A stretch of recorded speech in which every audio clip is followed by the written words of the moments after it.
नमस्कार, मी लतिका। आज मी तुम्हाला पुदिना कोथिंबीरची चटणी बनवून दाखवणार आहे। ही तोंडी लावायसाठी रेसिपी आहे। रेसिपी बघितली की लाईक आणि कमेंट करायला विसरू नका आणि ही चटणी कशी वाटली ही कमेंट करून सांगा मला। मिक्सरचं भांडं घेतलेलं आहे आणि एक वाटी भरून बघा पुदिना घेतलेला आहे। पुदिना कसा घेतला, एक देठा सकट घेतलेला, असे देठ पण घेतलेले आहेत, त्याच्यामुळे ना चव छान येते। तुम्ही करून बघा।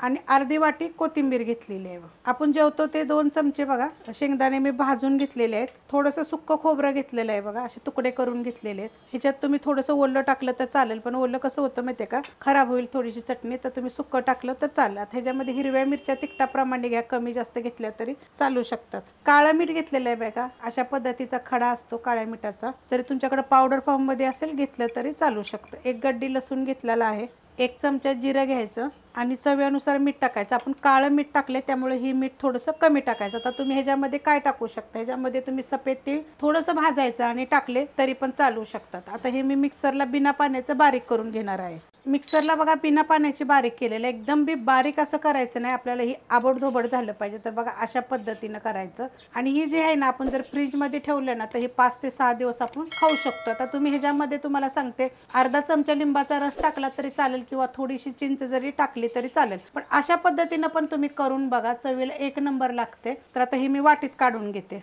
वाटीमध्ये बघा काढून घेतलेले आहे, तर अशा पद्धतीने मस्त लागते। तुम्ही भाकरीवर, चपातीवर, ज्वारीची भाकरी, बाजरीची भाकरी, अशी पावसाळ्यात काहीतरी वेगळं खायला असावं, तोंडी लावायला सुद्धा, जसं वरण भातावर जरी तुम्ही घेतली तरी पण चालू शकते, मस्त होते बघा। करून बघा ना, अशी जास्त एकदम बारीक करायची नाही। जर तुम्हाला बारीक पाहिजे असेल तर तशा पद्धतीची पण मी चटणी पहिली अपलोड केलेली आहे, ही थोडी वेगळ्या पद्धतीने केलेली आहे। करून बघा, मस्त लागेल। रेसिपी आवडली की लाईक करा, सबस्क्राईब करा, कमेंट करा आणि शेअर बी करा।